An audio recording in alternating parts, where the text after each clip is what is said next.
Cuando hacemos la gira presidente, que ya hicimos en casi 58, 59 ciudades, cada venue impide entrar con banderas y la gente que mira las transmisiones de River va con banderas y por lo general se las dejan afuera y dice, pero ¿cómo si siempre Dante las muestra? Pero esto es en casa, no lo podemos hacer a veces en otros venues, no sé por qué, porque la gente oculta algo dentro de las banderas, alguna suegra de la cual se quiere deshacer. Pero aquí no hay problema, estamos felices, contentos y le damos la bienvenida a los que se conectan desde otras partes del mundo en un día tan especial donde Dios nos va a hablar, donde recién aquí adoramos, alabamos, cantamos, celebramos y hoy estamos listos para que Dios nos hable, para que Dios nos toque, para que Dios nos bendiga. ¿Estamos listos para que Dios nos hable, sí o no? Esta es una noticia, le llamamos River News, cuando es una noticia que necesitamos saber, necesitamos ser parte y a veces salen las fotografías en las redes, pero no es lo mismo que disfrutarlo en coinonía juntos los domingos. Esto ocurrió en nuestro hogar, en Uganda, en África, donde la gente, nuestro personal, ustedes saben que allí sostenemos unos 360 chiquitos, además de todo el personal, de todos los maestros, los docentes, todos los encargados, la gente de limpieza, todos son empleados y alumnos que dependen de nosotros para comer, para los salarios, para todo. Y estamos yendo ahora a la escuela secundaria porque no los queremos perder cuando terminan la escuela primaria, así que estamos construyendo el high school y estamos haciendo lo imposible para que retener a esos chicos lo más posible. Lo cierto es que ellos ven siempre lo que hacemos aquí, que es River Lighthouse. River Lighthouse es amueblar casas a gente que necesita todo el equipamiento del hogar. Lo estamos llevando a cabo hace casi 4 años y medio.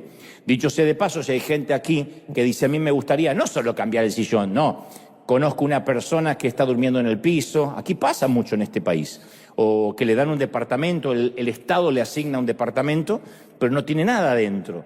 O nos enteramos de gente que apenas está saliendo adelante y están durmiendo a veces todos juntos en una cama, no tienen nevera. Bueno, nosotros siempre le equipamos la casa, llevamos casi 2.600 casas equipadas por completo aquí en Estados Unidos a toda la gente, no solo a Anaheim, Los Ángeles. Esa es tu semilla. Bueno, África, la gente nuestra de Uganda no se quiso quedar atrás y también hizo un River Lighthouse dentro de las posibilidades. Obviamente nosotros les dimos los recursos, pero dentro de las posibilidades porque hasta es difícil conseguir muebles. Pero dormían en el piso como algo natural, estaban acostumbrados a comer en cualquier sitio y esto es lo que ocurrió y tiene que ver con nuestra semilla. Este es River News, mira. Porque para ellos una cama significa lo que para nosotros podríamos ser, no sé, una casa completamente nueva. Ellos no tienen la esperanza de que algún día, aún lisiada, imposibilitada de caminar, nunca soñaba con tener su propia cama, su propio colchón, porque eso no existe. Para nosotros que vivimos en este país pensamos, pero eso es algo básico. No, eso es un esfuerzo que se tiene que hacer para que alguien acceda a una cama. Habrán visto en las imágenes iniciales que había como una mantita en el suelo, donde esa es la forma que tienen ellos para dormir, para acostar los niños. Entonces, el agradecimiento, la fiesta, esa alabanza que queríamos que se escuche en tiempo real, creo que nos enseña a nosotros. Yo siempre digo que Uganda no nos necesita tanto a nosotros como nosotros necesitamos aprender de Uganda. El agradecimiento, el alabar a Dios, el dar gracias por una cama que a veces damos por sentado, ¿no? Muy bien. ¿Estamos listos para que Dios nos hable? Digan conmigo, estoy listo. Única cosa que les pido, porque los pastores de hoy hacen repetir, dígale que está a su lado, dígale que está a su lado, ponte desodorante, ahora dile que está atrás.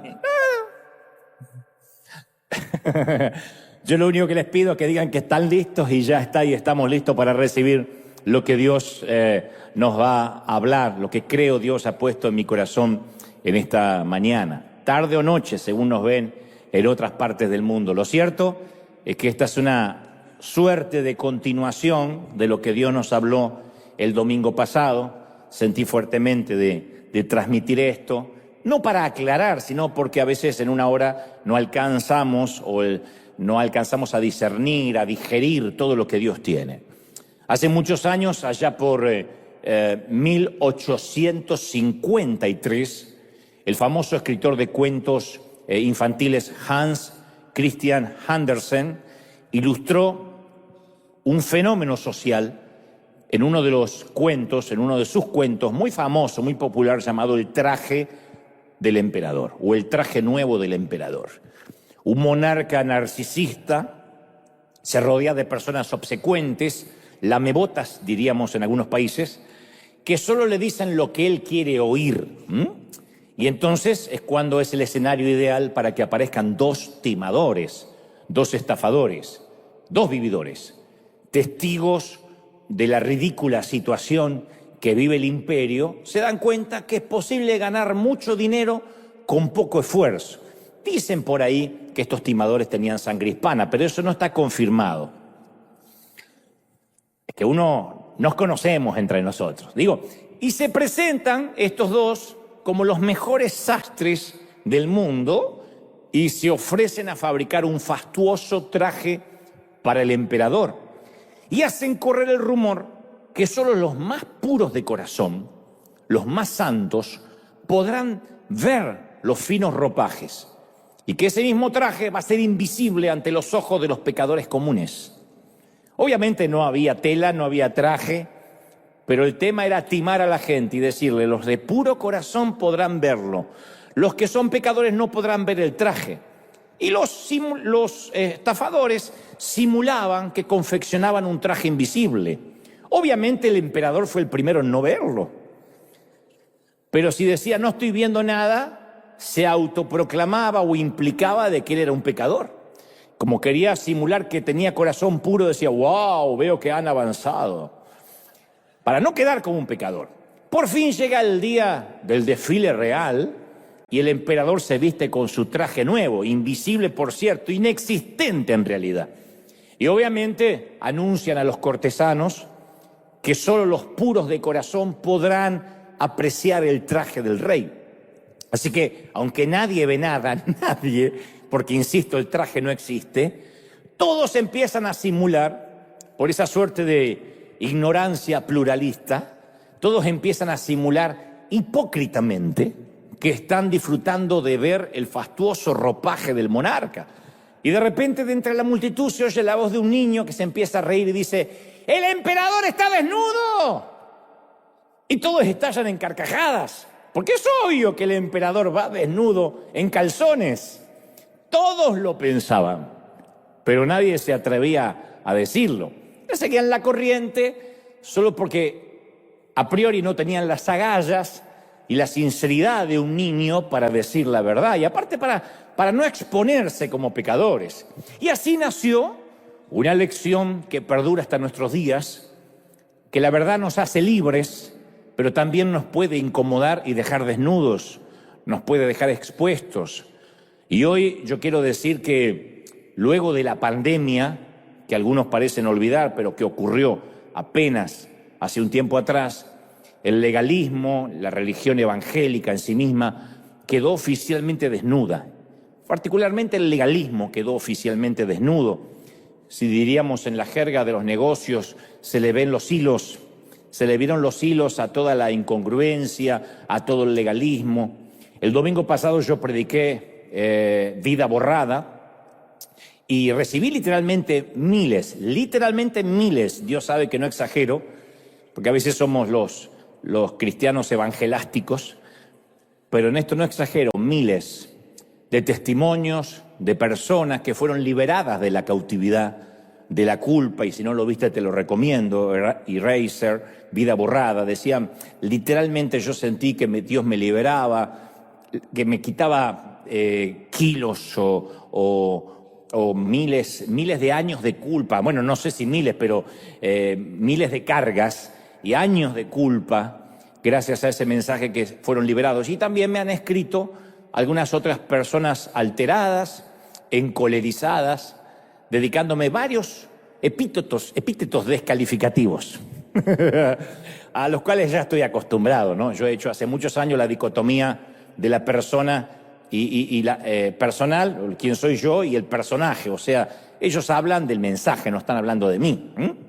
Así que no dudo que este nuevo mensaje de hoy va a seguir produciendo escozor, ardor, picazón, y seguirá mostrando al legalismo en sus calzones. Pero también estoy seguro, y este es el propósito, no el primero, sino el verdadero propósito, que va a seguir liberando a los cautivos, que va a quitar peso, que va a quitar todo lo que ha oprimido por años a muchas personas que están del otro lado. Hace semanas atrás, cierto sector, yo supongo que religioso, denunció uno de los mensajes nuestros que se llama Atrapados en el Ascensor, que fue hace como 2 o 3 semanas atrás, y se las ingeniaron para bajarlo del Facebook, así que no dudo que intentarán hacer algo similar con esto. Por eso este título, escuchen ahora, antes que alguien lo quite, porque es asombroso que nada hace enojar más al religioso, al evangélico promedio, digo yo, que la gracia. Y a la vez es irónico, porque tropezamos con una fiesta espiritual a la cual fuimos incluidos debido a la gracia escandalosa de Jesús, ¿sí o no? Nos invitó el Señor, nos dejó entrar y después nos transformamos en los custodios o en los guaruras del reino, manteniendo fuera al resto de la chusma. Lo cierto es que la gracia de Dios está abierta, nos guste o no nos guste, está abierta para todos. Para todos. El perdón es abierto para todos.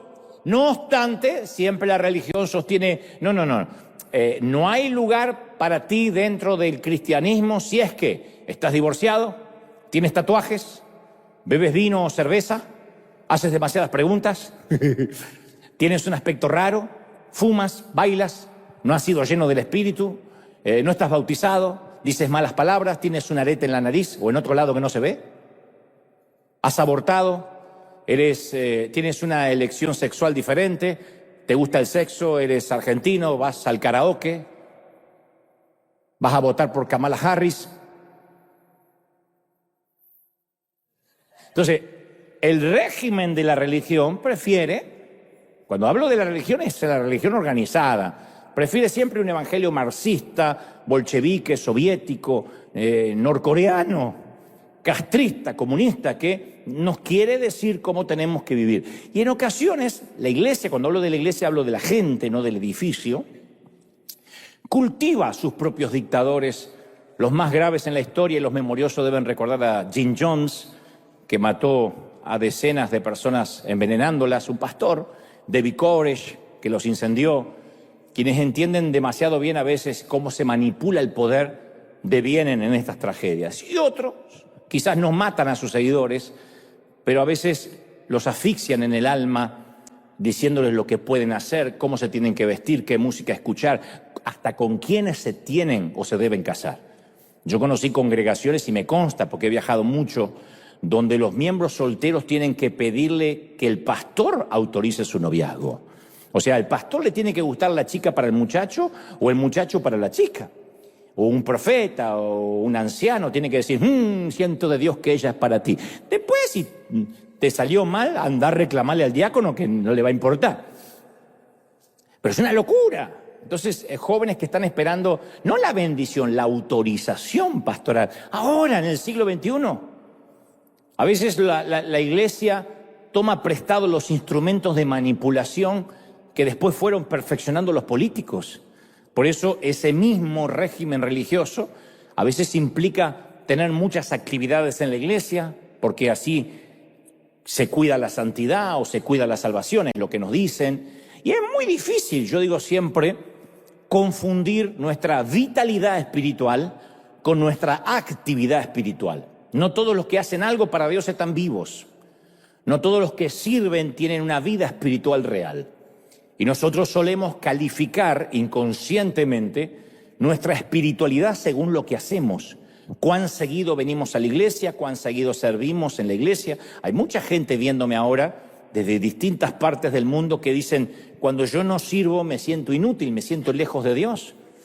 Porque tiene que ver nuestra vida cristiana, según nos enseñaron, a cuántos servicios asistimos, a cuántos estudios bíblicos vamos durante la semana. Y el apóstol Pablo, en cambio, muestra una marcada diferencia con esa forma de pensar. Él le escribe a la iglesia de Corinto y dice la carta en 2 de Corintios 11:3, pero temo que, así como la serpiente engañó a Eva con su astucia, de alguna manera ustedes puedan ser desviados de la sencillez que significa seguir a Cristo. Son palabras fuertes porque él dice, cuidado que con astucia el enemigo no te complique el evangelio. Mira que Cristo vino a simplificarlo. Simplificarlo no es libertinaje, hablaré de eso en un momento. Vivir un evangelio simple no es hago lo que se me da la regalada gana y nadie me dice nada. No, significa de que es sencillo. Un pecador que se arrepiente recibe la salvación, la gracia, el perdón y, como dijimos el domingo pasado, una y otra vez las veces que sea necesario. Su gracia y su misericordia no se agotan. ¿Lo creemos de verdad, sí o no? Es sencillo. Pero en el pasado, los maestros religiosos, con el fin de tener el control, sacaron a Dios del alcance de la gente común. Hubo épocas, temporadas, en que la Biblia no estaba disponible para el ciudadano común.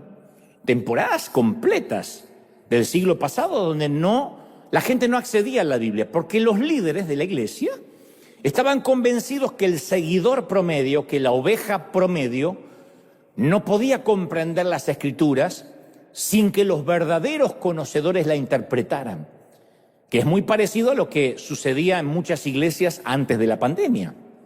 Yo recuerdo que cuando llegó la orden, allá por febrero, marzo casi de 2020, de cerrar los templos, porque la pandemia era inminente, un colega me dijo, un querido amigo me dijo, es que me preocupa porque ya no voy a poder controlar a mis ovejas, no voy a poder controlar a mis miembros. La falacia en principio, y se lo dije, es que nunca fueron sus ovejas, nunca. El Señor es el gran pastor, nosotros somos los torpes cuidadores de la grey, pero es el Señor el que subió a la cruz por las ovejas, por la gente, ¿no? Pero me llegaban un montón de testimonios de personas que me decían, recién ahora en la pandemia puedo ver los mensajes de River, porque nuestro pastor nos prohibía verte, pero ahora en la pandemia puedo ver, como quien dice, ¡ay! Nadie se da cuenta.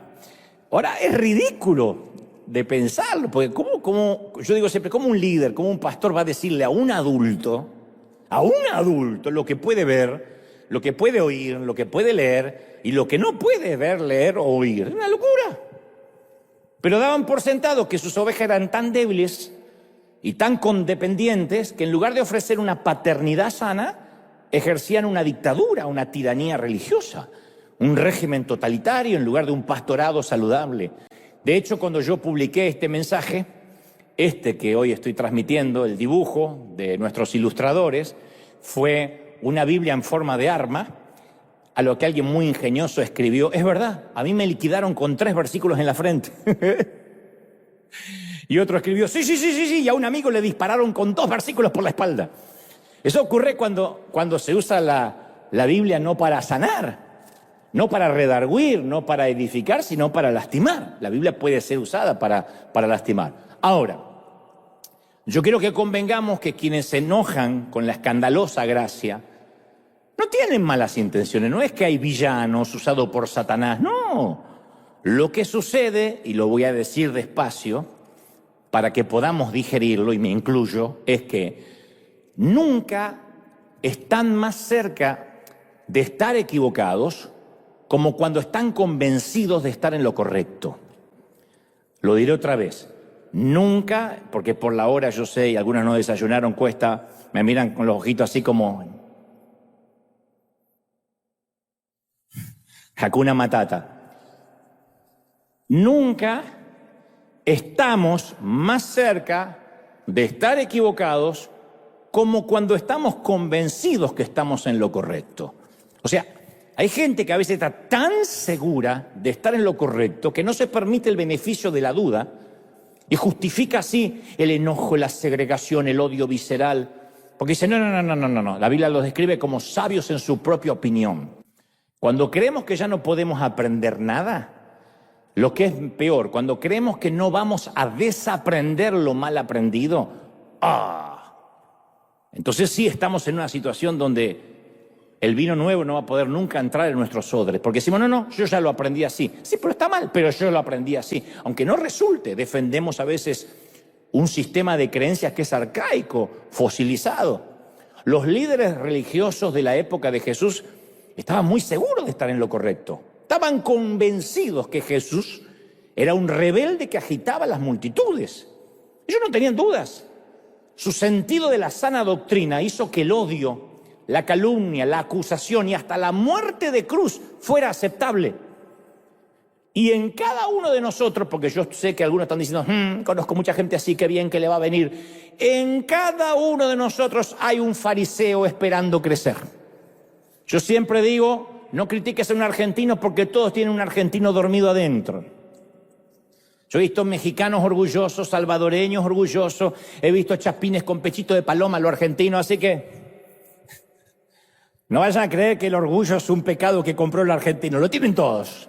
Bueno, en la misma línea de relato, todos tenemos un fariseo esperando salir. Por eso, lamentablemente, como un vino muy caro, muy fino, que es derramado en una jarra llena de agua, el mensaje de gracia traído por Jesús quedó diluido en la vasija de la iglesia. Juan 1:17 dice, pues la ley por medio de Moisés fue dada, la ley mosaica, ¿no? El decálogo, entre otras cosas, además de otras leyes. Pero la gracia y la verdad vinieron por medio de Jesucristo. La gracia, la época de la gracia no tiene nada que ver con la época de la ley. La dispensación de la gracia no tiene nada que ver con la dispensación de la ley. Yo crecí en una iglesia, y no digo esto con resentimiento, sino con el afán de haber conocido la cárcel y de regresar ahí para abrir esas compuertas. Yo crecí en una congregación con su propio orden de normas, que no teníamos nada que envidiarle a los judíos ortodoxos. Decíamos, nosotros no vivimos en la ley, pero teníamos otras leyes. Desde el fútbol, yo recuerdo mensajes completos contra el fútbol, 22 endemoniados siguiendo la cabeza del diablo. Era así. Y te agarraba una culpa. Entonces, cuando ganaba Argentina, pecabas y veías. Cuando ganaba Colombia, decías, no, me voy a mantener en santidad y no voy a ver. Desde la vestimenta. Además te ponían dentro de la congregación a diáconos, a ujieres, que eran los policías de la moda ajena, ¿no? Medían las faldas, medían los pantalones, desde la música, qué se podía, qué no se podía oír, desde la televisión, a ver si las mujeres podían usar pantalones o no. Era un montón de normas que las había que cumplir. Estábamos tan pendientes en eso que costaba mucho tener una relación con Dios, porque era cuidar de no meter la pata, era un montón de leyes. Pablo dijo a los Corintios en la segunda carta, capítulo 2, versículo 15, dice, porque somos aroma fragante de Cristo, entre los que se salvan y entre los que se pierden. O sea, el aroma no cambia. Para los perdidos y para los salvados somos un aroma fragante. Pero nosotros en aquel entonces, cuando yo era pequeño, recuerdo que despedíamos cualquier olor, menos el aroma de Cristo y el aroma de la gracia. Era un aroma pútrido, un aroma de legalismo, de juzgar. No había un aroma agradable. No hay nada más bonito cuando alguien huele bien. No cuando es too much, que se tiró el frasco de perfume encima. Pero es lindo cuando uno sale de un elevador o entra en un elevador o pasa al lado de alguien, de una dama, de un caballero que huele bien. Uno dice, qué rico aroma, qué fresco. Bueno, eso es lo que Pablo dice. Un cristiano solo con pasar, con sonreír, con su forma de pararse, de hablar, un cristiano tiene que despedir un aroma. Que la gente dice, no sé qué es, pero hay algo que me atrae, algo que tiene que ver, no sé si con los sentidos, con la energía, con el olfato. Es la unción, obviamente, pero él dice, despedimos un aroma. Cuando no despedimos ese aroma, no es que somos inoloros, estamos despidiendo otro olor. Nosotros despedíamos el aroma del raid, éramos exterminadores morales. Meta a matar insectos. Y esto se debía a que teníamos miedo a que la gracia, que es el miedo de muchos, se convierta en una licencia para pecar para algunos. ¡Ah, qué lindo! Me congrego en River porque ahí no te exigen nada, ahí se puede hacer de todo. El otro día el pastor dijo que se puede tomar cerveza, y dijo que se puede fumar, y dijo que hay gente que está buscando esa licencia. La Biblia da licencia para todos, para el que lee las Escrituras sin el discernimiento del Espíritu. La Biblia te da licencia hasta para matar. La Biblia te da licencia hasta para suicidarte. A ver qué me sale. y fue y se ahorcó. Ok. O sea, y hay gente que repite cosas que ni están en la Biblia. Como dice la palabra, esfuérzate que te ayudaré. Suponías capítulo 4, ¿a dónde? No.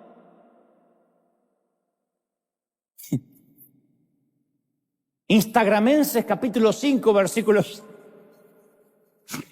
Bueno, en la epístola a los romanos, Pablo habla de estos que tienen miedo de decir, pero si se habla mucho de la gracia, entonces todo el mundo va a pecar sin problema. Él profundiza, primero dice, donde abundó el pecado, sobreabundó la gracia.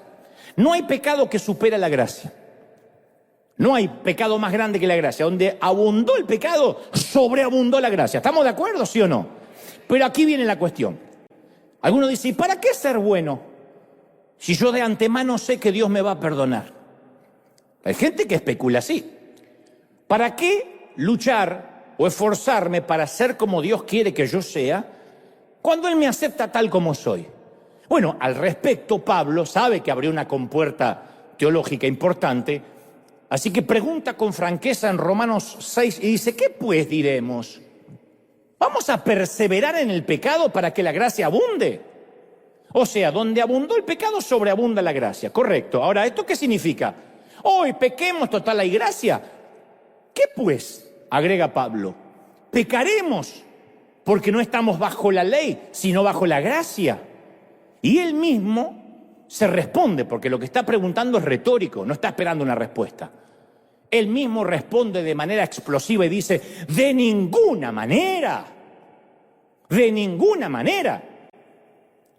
Porque sepamos que donde abundó el pecado sobreabunda la gracia, no significa de que, bueno, ahora hago un viva la pepa y mi vida es un despadre. Bajo ningún punto de vista. Y dice, ¿por qué? Porque los que hemos muerto al pecado, ¿cómo vamos a querer vivir todavía en él? Si alguien murió al pecado, ¿quién va a querer regresar a la muerte? Ningún cristiano resucitado a una vida nueva va a suspirar con nostalgia por la tumba que dejó atrás. Se acabó, dice Pablo. ¿Estamos de acuerdo, sí o no? La segunda analogía del apóstol, en Romanos 6, 16, compara el pecado con la esclavitud. Dice, erais esclavos del pecado. Porque aquel que está con drogas, atado al sexo, a la pornografía, a la mentira, no es libre. Depende. A veces uno ve a los adictos a las drogas, a los adictos al alcohol, que pobrecito empiezan a temblar. Yo he entrevistado gente que no puede estar ni 20 minutos hablando conmigo porque empieza a temblar si no fuma. Obviamente es un esclavo. Él no domina, aunque diga yo lo dejo cuando quiero. Mentira, el cigarrillo, un poquito de nicotina lo tiene atrapado. Otros no pueden estar sin consumir pornografía y dice yo lo hago para relajarme. No, te está atrapando hace años. Eso es fácil de agarrar, difícil de soltar. Entonces hay gente que es esclava del pecado y Pablo dice, ¿a quién se le va a ocurrir una vez que es libre regresar a la esclavitud? En resumen, si ya no queremos pecar, no es porque no tenemos licencia para hacerlo o sí la tenemos, es por una cuestión de gratitud. Es decir, yo soy libre y quiero estar a la altura de lo que Dios hizo por mí. Por eso es que no peco. ¿Hay pecados que son atractivos? Sí, pero no vale la pena volver a la esclavitud después de lo que Cristo hizo conmigo en la cruz. O sea, no es que no peco porque me persigue el pastor, porque me da con un caño con la doctrina, sino por gratitud a lo que se me dio, voy a vivir a la altura de las circunstancias. ¿Estamos de acuerdo? Con la ayuda del Espíritu Santo. Entonces el secreto es, nos esforzamos en crecer en santidad, no para hacer que Dios nos ame. Nos esforzamos para crecer en santidad porque Él ya nos ama. Y como nos ama, sucios como estamos, no, yo no puedo quedar así. Yo tengo que hacer lo imposible para estar a la altura.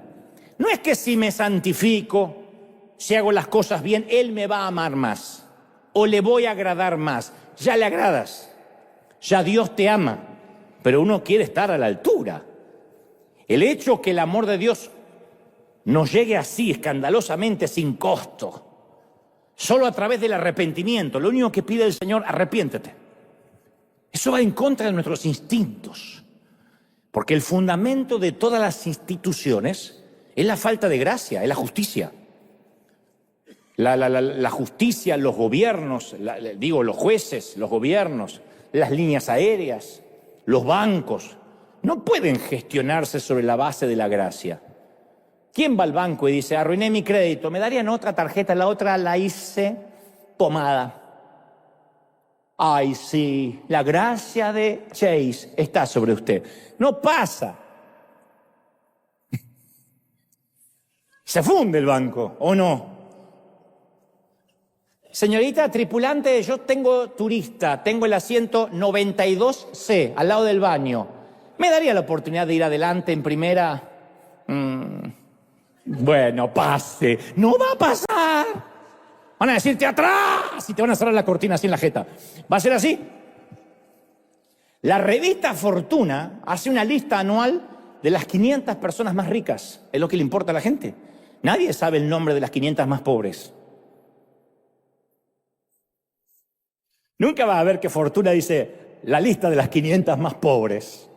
Y tú dices, entré en la lista. No. ¿Por qué? Porque, mira, el sendero budista, la doctrina hindú, el pacto judío, el código del Islam, ofrecen siempre una manera de ganarse la salvación, la aprobación de los dioses. Solo el cristianismo ofrece gracia escandalosa, incondicional.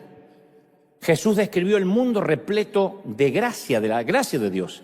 Desde que el sol sale para buenos y para malos, que las aves recogen gratuitamente las semillas sin arar ni cosechar para ganárselas.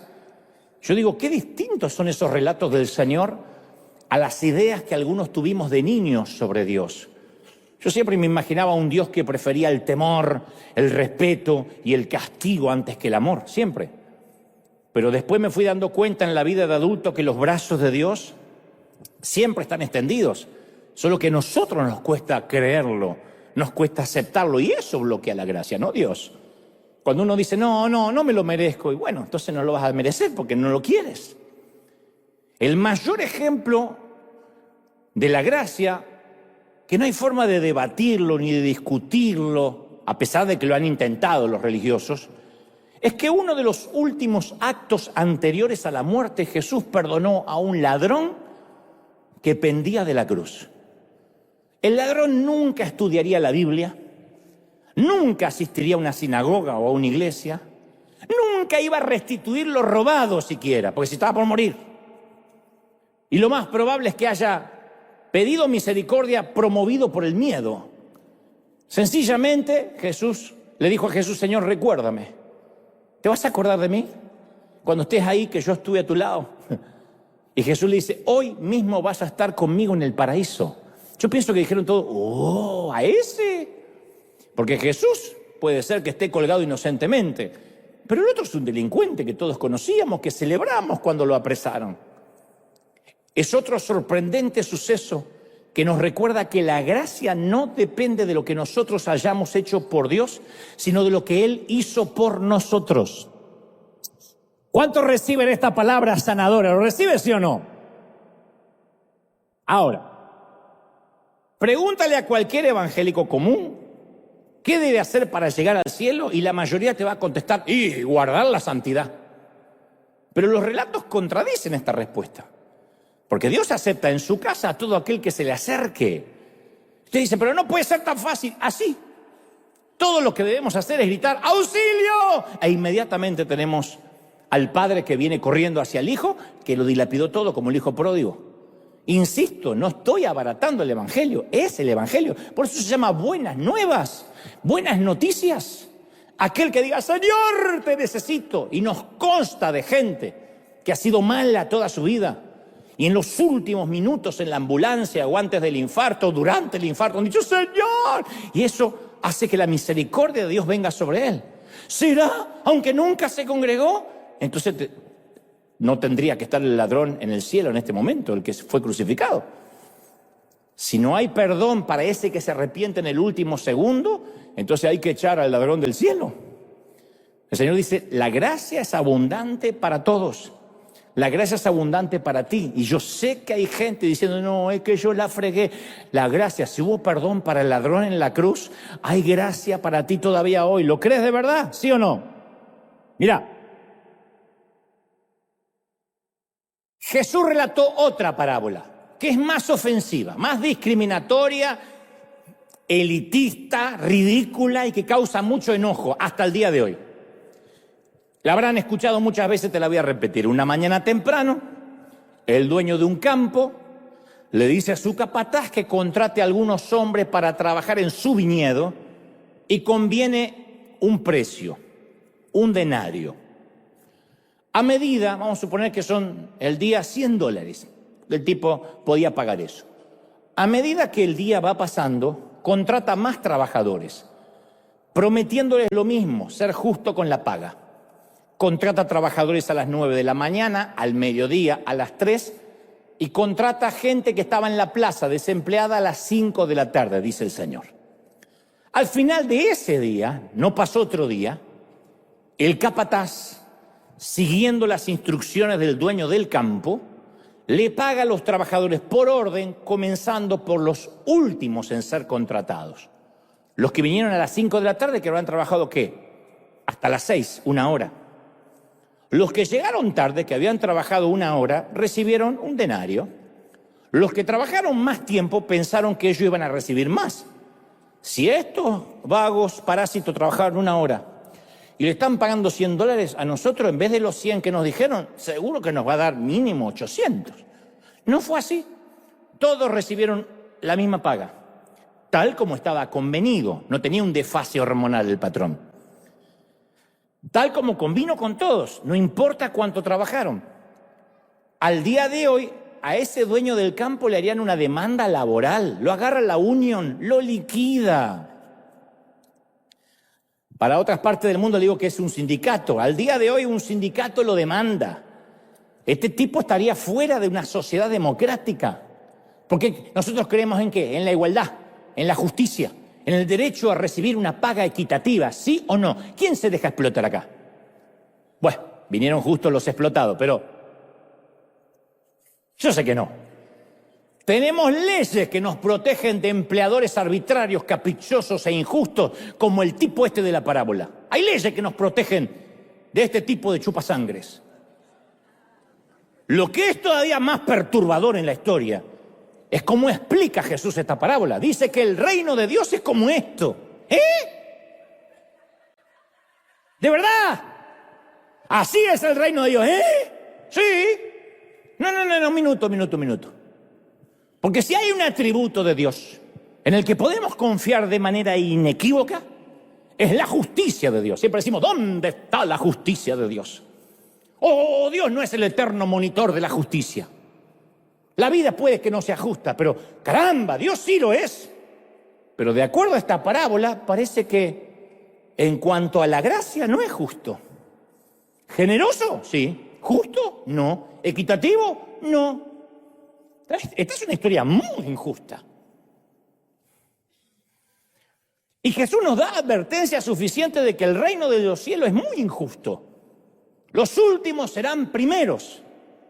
¿A quién le gusta estar en la fila, así sea para donar sangre?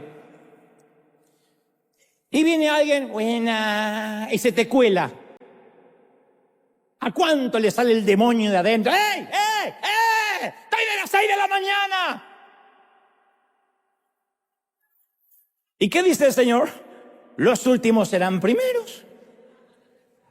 Los últimos serán primeros. A ver, los últimos, va a ser. Y el que vino a las 10 de la mañana pasa así. Y decís, Señor, yo lo mato. Yo estoy de las 5. ¿Ve el sentido de justicia que todos tenemos? Tenemos que morir para vivir, ¿de verdad?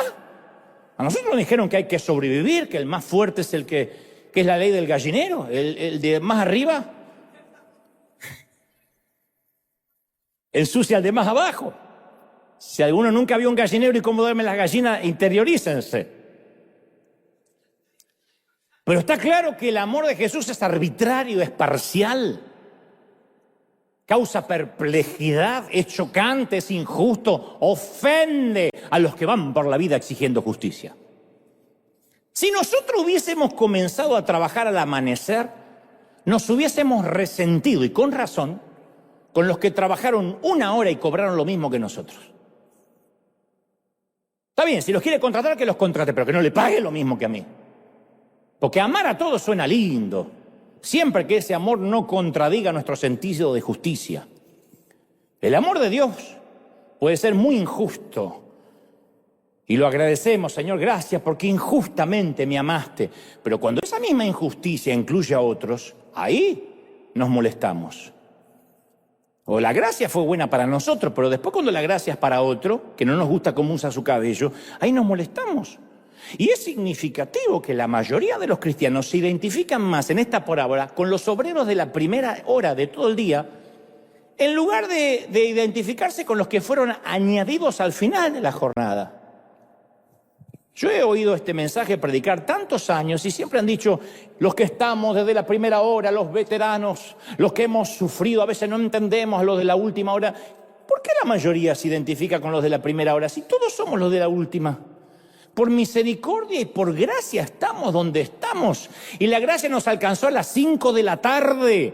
La gracia nos alcanzó cuando todo el mundo nos había hecho a un lado, ¿o no? Pero claro, nos gusta considerarnos obreros responsables, pero nos olvidamos que si se nos pagara a todos con la justicia que merecemos, terminaríamos todo en el infierno. Tú no quieres justicia. Nunca digas, Señor, ¿dónde está tu justicia? Olvídate de esa palabra, no conjugan la misma oración con Dios. Tú no quieres justicia. ¿Se acuerdan cuando yo les conté que en la secundaria un profesor me puso una C? Yo creí que merecía una B, una A, así que fui a hacer mi reclamo. Le dije, profesor, usted me puso una C. Y él dijo, déjeme ver. Y digo, raro, porque yo hice muy bien el examen. Lo revisó y dijo, tiene razón, usted se merece una F. Y no era F de full. Dice, ahora que lo reviso, tiene razón, cometí un error. En ese momento la C me pareció más que justa. Entonces no nos podemos poner a hacer cuentas con Dios. Señor, yo te he servido, todos estos años te he dado. No nos dan las cuentas. No nos dan las cuentas. Dice que un hombre murió y llegó al cielo y se lo encuentra en la puerta. En las puertas sale San Pedro y le dice, muy bien, le voy a decir cómo es el sistema para entrar acá. Tiene que contarme qué hizo en la tierra para Jesús, para Dios. Y entonces en este tablero tiene que alcanzar 1000 puntos. Sirvo desde los 7 años de edad. Morí a los 80, así que imagínense si tengo para contar. Bueno, cuente. Bueno, en primer lugar, jamás falté al servicio. Nunca falté a un culto. ¡Pling! 2 puntos. Tenía que reunir 1000. Bueno, ibas a los hospitales, ayudaba a la gente, repartía muebles. ¡Pling! 10 puntos. Y empieza a sudar el tipo.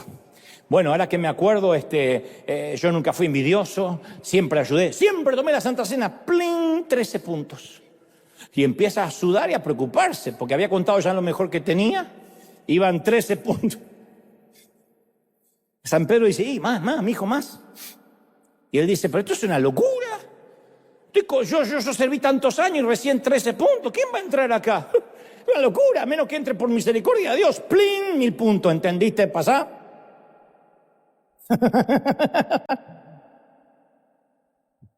Entra en el reino de tu Señor.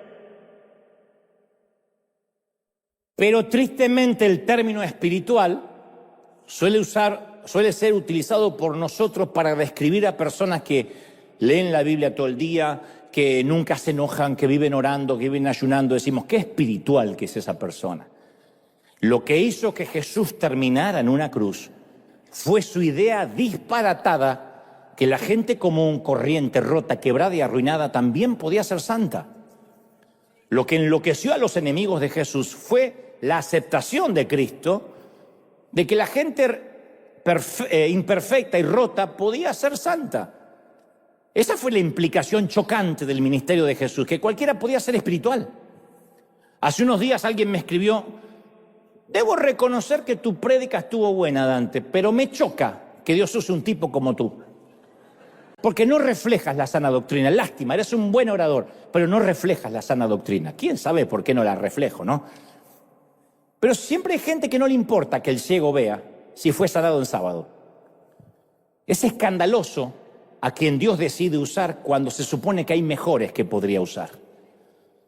La espiritualidad no es una fórmula, es una relación. La espiritualidad no tiene que ver con la competencia, tiene que ver con la intimidad. La espiritualidad no tiene que ver con la perfección, tiene que ver con la conexión. Aceptar la realidad de nuestras vidas quebradas, defectuosa, es el comienzo de la verdadera espiritualidad. Este soy. La verdadera espiritualidad es cuando dejamos de buscar la perfección. Para ser espiritual hay que dejar de buscar la santidad. Para ser espiritual hay que empezar a buscar a Dios. Hay que empezar a buscar a Cristo. Hay que empezar y a partir de ahí seremos santos. ¿Tú lo crees? La búsqueda de la santidad sin Cristo es religión. Pero la búsqueda de Cristo nos trae santidad inherentemente. Mira la Biblia. La Biblia está llena de gente desordenada, lo digo siempre. Los autores bíblicos nunca editaron los defectos de sus héroes. Y aquí hay asesinos, adúlteros, maníacos, depresivos.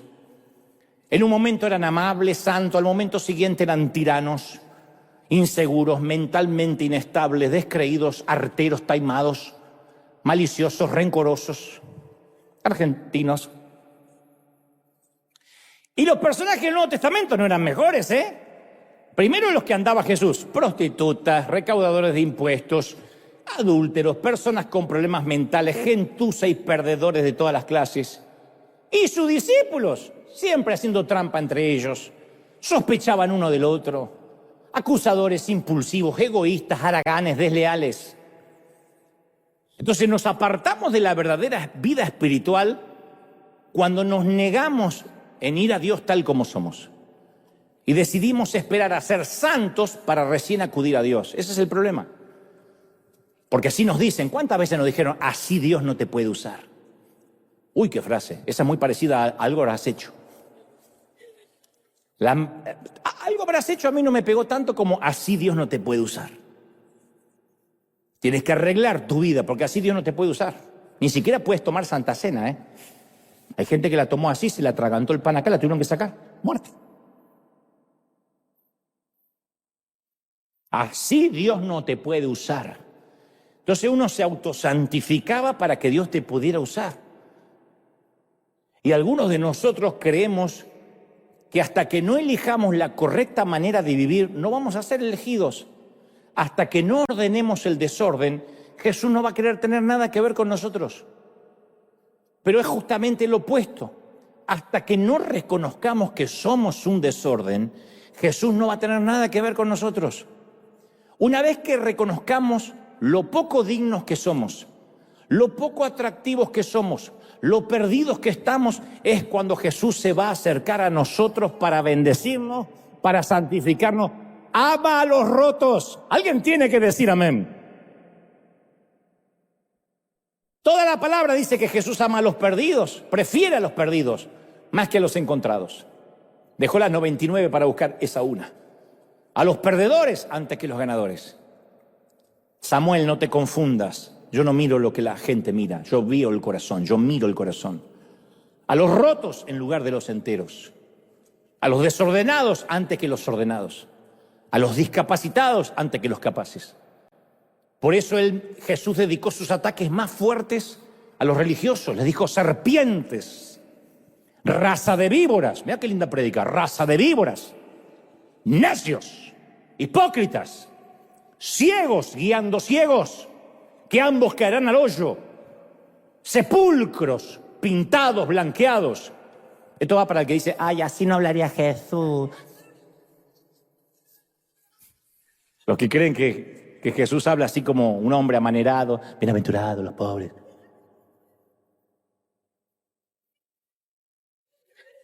Jesús dedicaba su vida a esa gente. Y los fariseos, al revés, dedicaban su vida a entregar sus diezmos exactos, obedecían hasta la ley más diminuta de la Torá. Pero la manera en que Jesús hablaba a esa gente demuestra lo venenoso que puede ser el legalismo. Y los menciono porque ese veneno es una amenaza tan grande hoy en el siglo XXI como en el siglo I. El veneno no ha cambiado. Es el mismo cianuro, mata igual. Los religiosos de ahora no tienen los rulitos acá, ni andan con togas, pero visten trajes de diseño, pero siguen envenenando igual. En otras palabras, la espiritualidad no está en lo puro que seamos, sino en lo conscientes que estemos de nuestra impureza. Yo me doy cuenta cuando una mujer o un hombre es de oración, porque el primer sentimiento que tiene es de acercarse más a la luz y ver lo mucho que le falta. Cuando alguien petulante dice, yo vengo de orar, es porque no oró de verdad. Cuando uno ora de verdad, se ve los defectos que nunca se vio. La oración nos va a desnudar.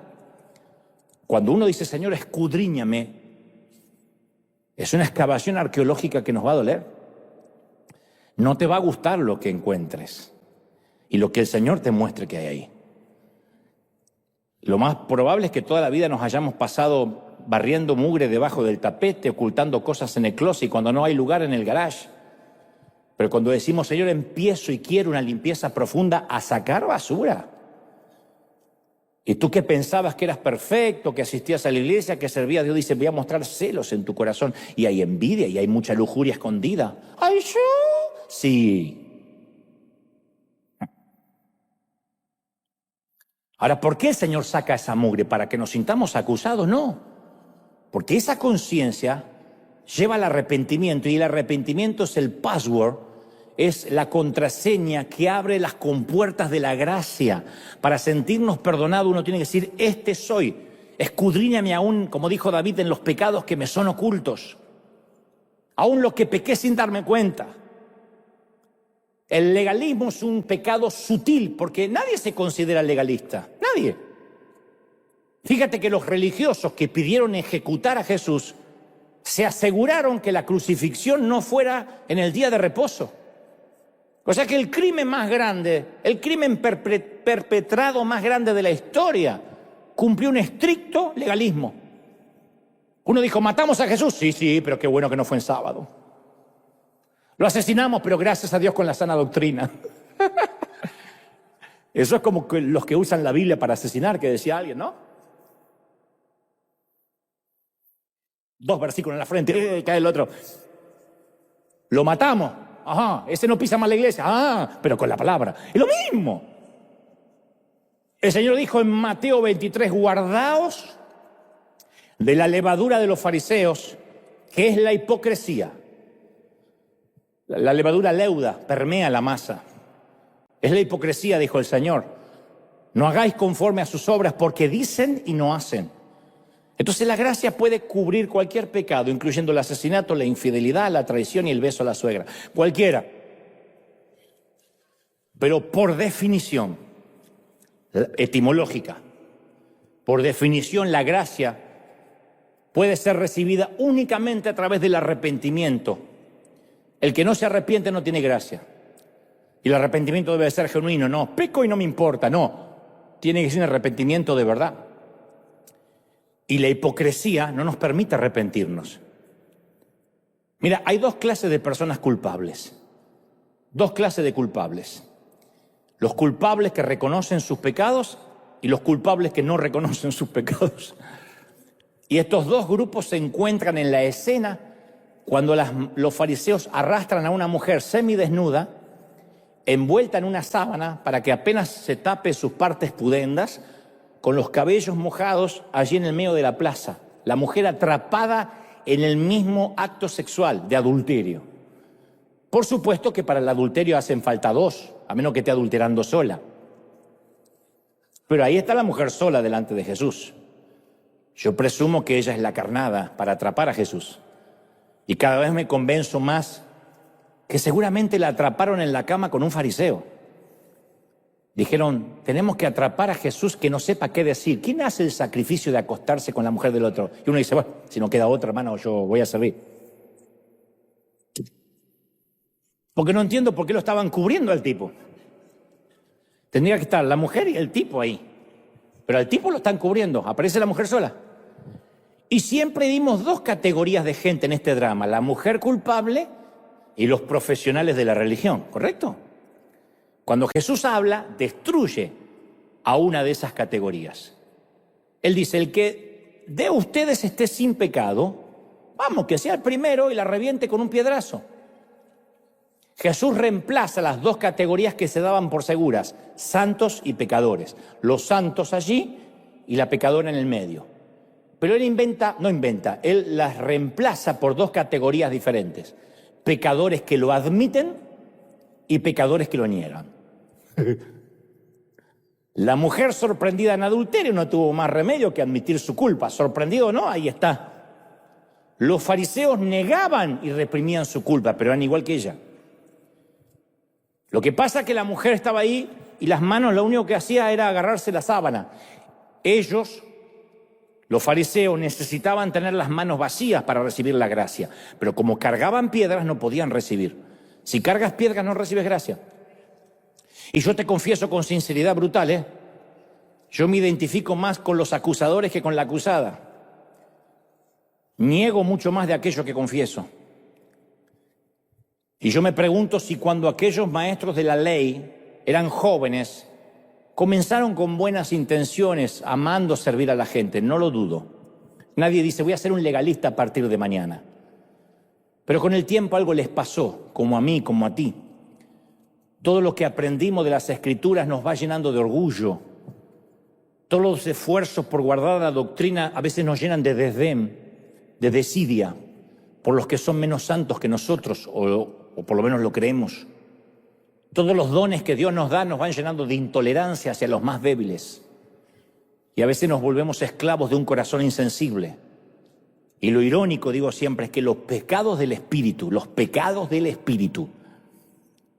peor de los pecados del espíritu, los celos, la envidia, el resentimiento, el odio, lo peor de esos pecados es que sus portadores no tienen idea que son portadores de ese virus.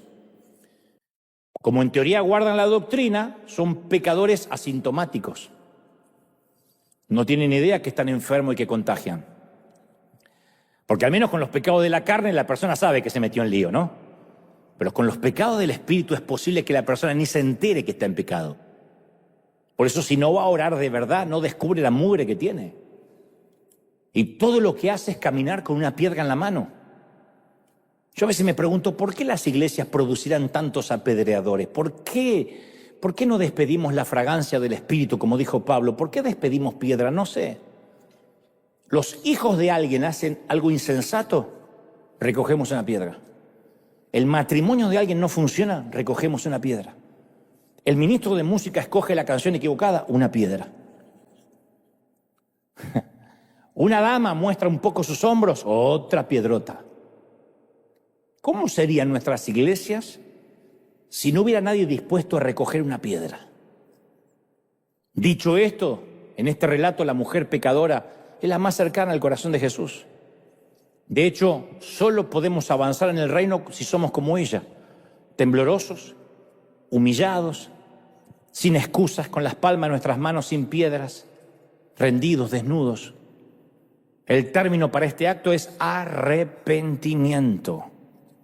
Esa es la puerta de acceso a la gracia, arrepentimiento. Sin arrepentimiento no es gracia, es libertinaje. Dios no está tratando de aplastarnos, quiere liberarnos. Pero la liberación exige un espíritu humilde, no un espíritu soberbio. Bueno, yo no necesito que se me perdone tanto. Sí, necesitas. Y si crees eso, necesitas más perdón que la adúltera o la prostituta, porque la prostituta sabe bien cuáles son sus pecados. En cambio, si tú no sabes bien cuáles son tus pecados, necesitas una intervención quirúrgica urgente, porque el cáncer va por dentro. Si un defecto no sale a la luz, es imposible sanarlo. Pero la mayoría de los cristianos somos expertos en negación. Y la negación y el fingimiento siempre bloquean las arterias de la gracia. Producen infartos. La negación y el fingimiento. Por eso siempre repetimos que el único requisito de admisión acá en River, porque tenemos requisitos de admisión, es dejar la hipocresía en la puerta. Aquí no tenemos púlpito, apenas un atril, no tenemos altar, apenas un stage, No hay lugares santos, esto no es un santuario, esto es una arena, un edificio, a veces es un simple estudio de televisión. Aquí se reúne la policía, los bomberos, los maestros del condado, los domingos viene la gente rota y necesitada. Nosotros somos el verdadero templo de Dios. Nosotros somos el templo de Dios, ¿sí o no? Tampoco acá hay salmistas, no hay adoradores, no hay levitas. Tenemos apenas músicos y cantantes que afinan, creo, que dirigen la alabanza. Mucho menos hay apóstoles. Yo soy el menos parecido a un pastor tradicional. Apenas soy un cartero, y no es falsa modestia.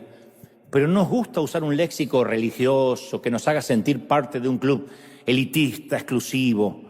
Y Pablo vio eso, cómo crecía la división entre judíos y gentiles. Y escribió estas palabras a Éfeso, en Efesios 2:13 dice: pero ahora en Cristo Jesús, a ustedes que antes estaban lejos, Dios los ha acercado mediante la sangre de Cristo. Porque Cristo es nuestra paz, dijo el apóstol.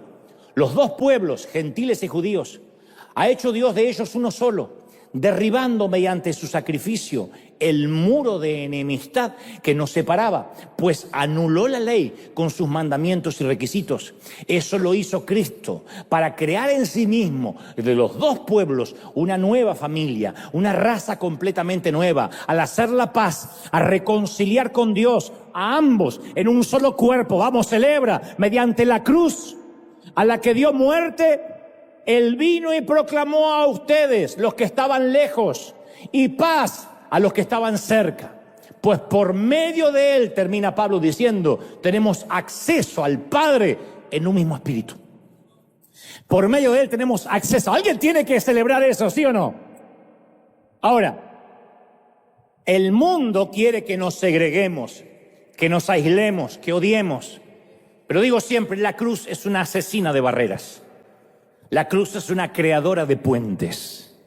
Si alguien nos lastima, tenemos que ir a la cruz y ver que el ladrón accede en el último minuto, en el estribo, colgándose de la aeronave que lo lleva al cielo. Si odiamos a alguien, tenemos que ir a la cruz. Si hemos sido traicionados, tenemos que ir a la cruz. Si hay personas que nos irritan, tenemos que ir a la cruz. Cuando vemos la cruz, esas barreras se derrumban. La cruz destruyó cualquier hostilidad, cualquier división. Por eso Pablo afirma con audacia en Romanos 10:13, dice, porque todo el que invoque el nombre del Señor, ¿qué? Será salvo. ¿Dijo todos? Todos. Cada político corrupto que invoque el nombre del Señor, junto con cada demócrata, con cada inmigrante, cada socialista, cada comunista, cada capitalista, cada persona que no soportamos, cada suegra que detestamos, que invoque el nombre del Señor, será salvo. Yo no sé tú, pero fuera de broma, hay algunas formas de creer, de vivir, de vestir. Tiene que ver con la edad mía ya. Hay formas hasta de votar por ciertos candidatos que me son más difíciles de aceptar que otras. Pensé que no me iba a pasar, pero me pasó. Cada vez me voy segregando más con la música. Yo soy de los que dicen que los reggaetoneros cantan todos igual. Que le vale que te mueve el trasero. Yo no lo entiendo, pero por mi salud mental me doy cuenta que yo no lo entiendo. He entendido que Maluma no es una pomada antihemorroidal, que Bizarrap no es una marca de supositorio. Lo entendí, pero es mi edad. Pero me doy cuenta que hay algunas personas con las que estoy fundamentalmente en desacuerdo y otras que en general no me agradan. Eso no es pecado, porque la Biblia dice que tenemos que amar a todos, pero nos dice que todo el mundo nos tiene que agradar. Así que una afirmación como la de Pablo, que todo el que invoque el nombre del Señor será salvo, me quita el aliento a mi ego engreído y a mi estrechez de mente que va ocurriendo con la edad. Uno se va volviendo más estrecho a veces en algunas cosas, más amplio en otras y más estrecho en cuanto a aceptar, a entender, a debatir. Y de alguna manera Pablo me hace sentir incómodo, pero a la vez termina siendo un suspiro de alivio, porque digo, bueno, entonces no tenemos que ser nosotros quienes decidamos quién está dentro y quién está fuera. ¡Qué lindo! Qué lindo que los evangélicos no tienen que decidir quién es salvo y quién no es salvo. Y nadie tiene autoridad para decirte, así como te viste, te vas al infierno. Nadie tiene autoridad para mandar a nadie al infierno, ni para mandar a nadie al cielo. Porque eso lo decide el Señor. Eso es fascinante. ¡Qué libertad! Según Pablo, Dios ya decidió eso. Y Dios dice que todos los que invoquen el nombre del Señor serán salvos. Lo cual hace surgir la pregunta, ¿cuál expansiva es esa invitación a amar a todos? Yo me imagino a la iglesia de Roma sentada mientras leían esta carta. ¿Todos? ¿Gentiles también? ¿Los incircuncisos también? Me pregunto si sintieron la misma incomodidad cuando comprendieron lo que Pablo estaba diciendo. Estaban ansiosos por vivir como Dios deseaba. Entonces le preguntaron, ¿y cómo vamos a hacer? ¿Cómo vamos a hacer? ¿A quién iremos? Y Pablo respondió con su brillante retórica a los Romanos, capítulo 10, versículo 14, le dice, ¿cómo pues esa gente que ustedes no aceptan invocarán el nombre del Señor para ser salvo si nunca han creído en Él? ¿Cómo creerán en aquel de quien no han oído? Porque es verdad, todo el que invoque el nombre del Señor será salvo, pero ¿cómo van a creer si nunca han oído de Él? ¿Y cómo oirán si no hay nadie que les predique?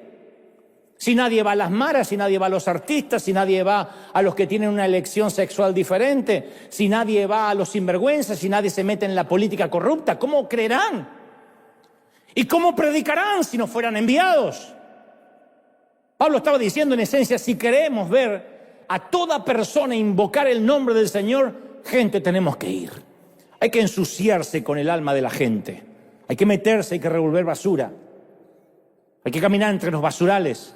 Hay que ensuciarse, hay que arriesgar la reputación, hay que sentarse con gente las cuales un religioso nos va a ver en Instagram y va a decir, ¿con quién estás? No importa.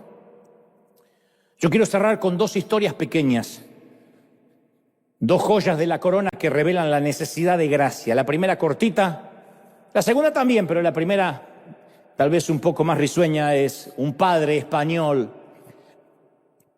que quiere reconciliarse con su hijo que se ha marchado a Madrid y no ha vuelto a Málaga en muchos años, enojado, ofuscado con su padre. Así que lleno de remordimiento, el padre saca un anuncio en el periódico matutino. Dice, Paco, encuéntrame en el Hotel Montana de Madrid, martes al mediodía. Te vine a ver, todo perdonado, papá. Y como Paco es un sobrenombre muy común en España, cuando el padre llega a aquel lugar encuentra a 800 jóvenes llamados Paco en espera de su padre. El mundo está sediento de gracia, sediento de borrón y cuenta nueva. Y la segunda historia fue durante la Segunda Guerra Mundial, donde un grupo de soldados estaba peleando en la zona rural de Francia.